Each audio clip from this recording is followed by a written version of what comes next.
I don't know if you need credit for what you do in your world. And I don't think that credit is necessarily what all athletes want, but I do believe that you get to a place where you want to feel the respect and admiration of not just your peers, but of everybody when you're participating in your business in a public forum, right? And I think that's kind of the search for Kevin Durant.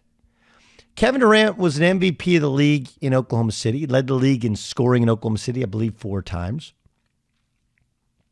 And as a game-changing 6'10", do-everything player, what did people say about him? Well, he didn't play that good a defense. He couldn't win a championship. He wasn't clutch. You name all these things. So he went to Golden State, where, look, we can say whatever we want about Golden State and their 73-win team. That team didn't win a championship. So nobody actually cares about regular season wins in the NBA if you don't win a championship, and they did not.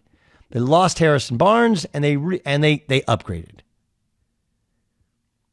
I think he went there for the respect that he believed came with winning a championship and doing so across from LeBron James. I watched the same games you did. He was the better player than LeBron. LeBron would have a good first half and then would kind of run out of gas, and Kevin Durant would be the better player in the second half. Both of those series, he was the better player. Now, you can sit here and go, well, he had a better supporting cast. Maybe it also fit him a little bit better. But he also defended better. He did everything a little bit better and efficiently. And I think that KD was like, well, you said I couldn't win. You said I wasn't better than LeBron. I did both. Didn't get the respect he wanted or thought he felt like it came with winning a championship. And then when they needed him against Toronto, he came back early, and they were probably going to win the series because you had Kevin Durant. He was that sort of game changer. And then he got hurt. If you didn't see the difference in that series alone, you can't get it. Why would he go to Brooklyn? Because I think he's still chasing it. I think he's still chasing the respect, the admiration. And so now you have massive egos in James Harden and Kyrie Irving. Massive talents in James Harden and Kyrie Irving.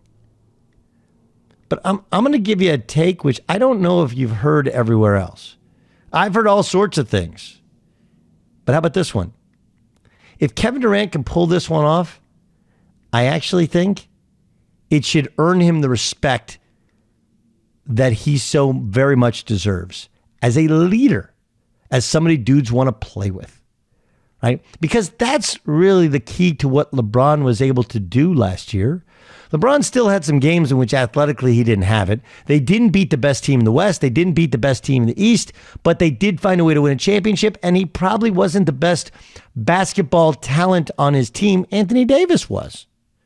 But LeBron's leadership, ability to motivate guys, to get others to play above their level, and to stay together even in the bubble, that's being recognized as part of his greatness.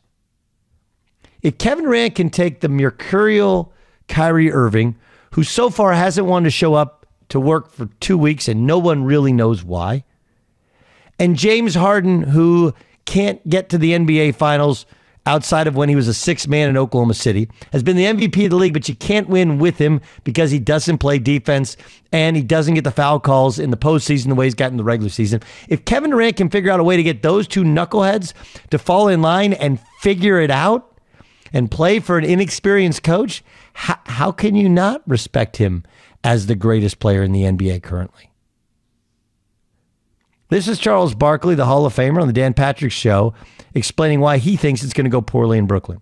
I don't think it's going to work. I think they bought him in because they wasn't sure what was going to happen with Kyrie. They bought him in as an insurance policy. I think it's going to be fascinating watching those three guys play together, if they all play together. I mean, we have no idea what's going on with Kyrie, but no, I don't think it's going to work at all because those other guys don't bring in the diversity. Those other two guys, they are offensive players. There's only one basketball. I think it's got zero chance of working.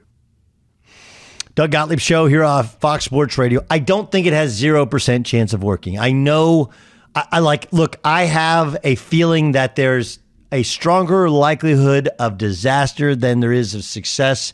And of course, I respect my good friend Charles Barkley. Who wouldn't? What he's saying, he's speaking from what we've all known. And look, Charles Barkley, people forget, at the end of his career, they tried to get together and win a championship in Houston, and it was a disaster. It was. I mean, part of it was they were just old, and Charles Barkley broke down. But it's not for lack of trying. Go back and look at that Houston Rockets roster in 2006, 2007, right? They had Clyde the Glide, they had Akeem Olajuwon, and they had Charles Barkley. The problem was they were all in mostly their mid-30s, right? Mario Ellie as well. They had Matt Maloney, man, he's good. Eddie Johnson was 37. Kevin Willis. They had some great players. They were just all too old. Just all too old. And then later on, I think they had Scottie Pippen, and it still didn't work. So everybody thinks you had just great players. Now the difference is these guys are younger, and I would say that while Kyrie Irving doesn't appear to be hungry for a championship, I do think he enjoys proving people wrong, and everybody thinks that he's wrong right now. James Harden hasn't shown the desire to truly buy in and get in shape and play defense, but there are a lot of naysayers right now. And Kevin Durant loves the idea. Maybe he doesn't love it and pushes back and uses burner accounts to tweet against it, but the truth is that what motivates him is the hatred or anger of others. It just simply does. So I look at it and I think, with so many people, because here's what's going to happen.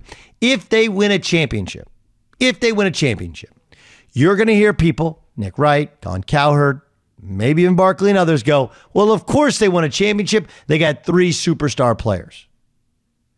But I want you to take a snapshot of right now and take a little straw poll and try and figure out exactly why we would have that commentary when right now so many people are saying it has no chance of working. They're not saying it might work, it might not work, or even what I'm saying, which is there's a lot of things going against it. It's more likely not to get a lot. Because I look at them like, so who do you like, Boston? I don't love them. Who do you like? The Sixers? I don't love them. Who do you like? The Heat? They don't have the dudes. Not going to happen. I know they won on defense last year in fortitude and toughness or whatever. Don't see it happening. Like, I kind of think it probably works. I think there's a likelihood of it not working because of chemistry issues, and no one knows about Kyrie Irving. Plus, Kyrie's always hurt. Kevin Durant's been hurt a good amount. These guys are, getting a little bit, they're not long in the tooth, but they're not spring chickens anymore. But if they all get there healthy and they can get Kyrie in the fold, I kind of think this could be Kevin Durant's shining moment that he's been looking for. It's like we all expect Kevin Durant to have to take a team, a ragtag team of nobodies, and get to the finals and lose the way that Iverson did and LeBron did, and somehow that's going to be something that will change our mind. It wouldn't be.